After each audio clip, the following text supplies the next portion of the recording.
investiria... Não, negativo, negativo. Existem indicadores, lê o livro de graça, tem lá, Bitcoin Red Pill, vários indicadores que você nunca perdeu. Por exemplo, comprar abaixo do mais múltiplo e vender acima de 1,5. Quem fez isso nunca perdeu. E quem fez isso esse ano ganhou 30% mais de 3 vezes.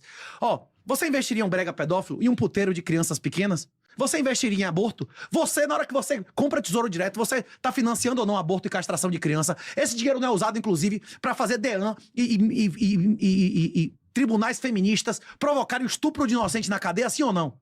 Acontece.